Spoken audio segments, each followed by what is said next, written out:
Okay, hello everyone, my name is George Santa Cruz, and today I'll be showing you a tutorial where you can use 3D camera and 2 images in 3D perspective.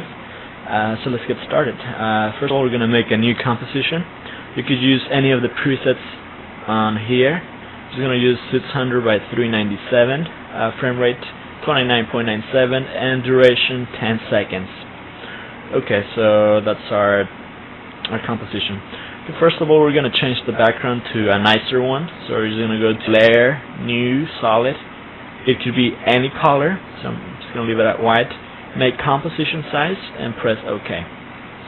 Alright, now we're going to apply an effect to it. So while it's selected, let's go to Effect. Scroll down to Noise and Grain, Fractal Noise. As you can see, it changes.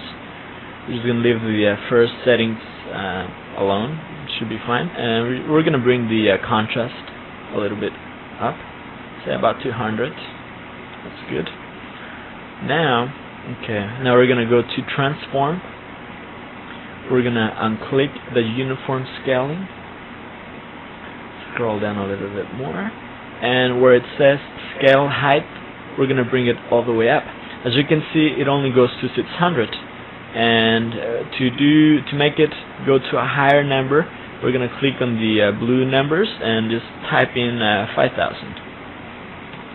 As you can see, there are some nice lines going up and down, so that's what we want. Okay, now we're going to scroll down to where it says Evolution. Okay, in Evolution, while you're at the first frame, we're going to apply a keyframe. Okay, so I'm just going to open this so you can see what's happening right here. Fractal noise. And there's a keyframe right there. So we're going to go all the way to the end, to the last keyframe. To the last frame. And we're going to go back to our settings, or it could be either right here, doesn't really matter. It's going to go right here. We're going to, where it says 0, we're going to change it to 4. Alright. As you can see, it changes. If I type it right here, it changes over here also. And go to our first frame. As you can see, there's a nice animation going on right there. Okay, so now we're going to apply a mask to this. So we're going to go to our elliptical mask tool. It should be under the rectangular mask tool. So once it's selected, just double click on it and a mask should appear, revealing the background. So let's open the mask and bring the mask feather all the way to, let's type in 200.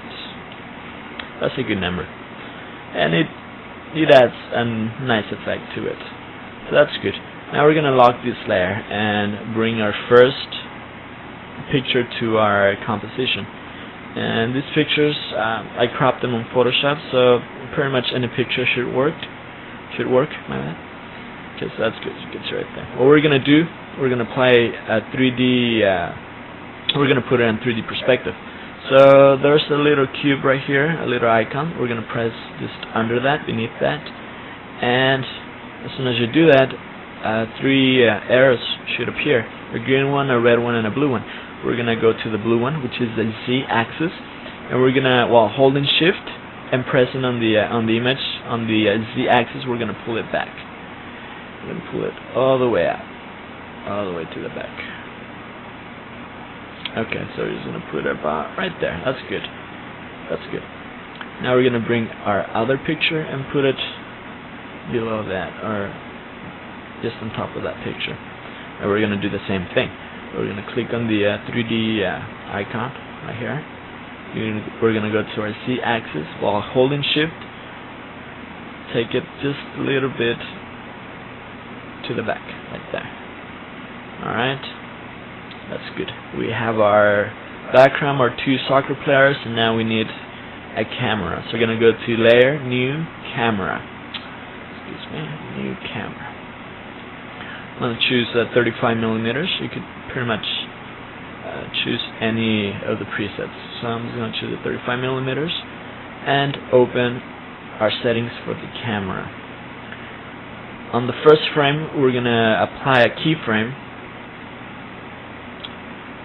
one for the point of interest and another one for the position. We're going to move a couple of frames forward, and we're going to go to our camera tools, which are right here. It's the fifth one from the left to the right. I'm going to click one, or you could simply press C, and you could toggle in between all of the three tools. So we're going to use the dolly, and it's the one with the little circle and two triangles on top and under it.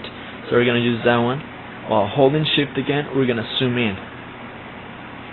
Now we're going to toggle to our move tool, and we're going to center this right here like that, and zoom in a little bit more, and that's good. Okay, now we're going to move a little, like I'll say 2 frames forward, and we're going to apply another frames. They're right here to the side, and then move a little bit forward, and then I'm going to toggle, pressing C. I'm going to pull out, alright, until I see my other soccer player. So I'm just going to move this, adjust this, zoom in a little bit more. That's good. Right there, that's good. As you can see, the pictures are already on the 3D dimension, on 3D space. So we have our animation pretty much. You could just go to the first frame and preview it. Zooms in and it zooms out. That's good. Now to add a nicer effect, we're gonna apply a motion blur to both of the images. Alright? So we're gonna select both of the images, and there are 3 circles, and those are the motion blur icon. This icon right here. We're gonna select those for both of the images, and we're also gonna activate the main motion blur button, which is on top of the timeline. So don't forget to do that, or else it won't work. So let's go to our. Now we can see the motion blur right here. It's quite nice. So let's run preview this. And as you can see right here, it gives it a nice effect, a nice motion blur, like as if we were going really, really fast. And that's the tutorial. I hope you enjoyed it. And my name is George Santa Cruz, and thank you for watching.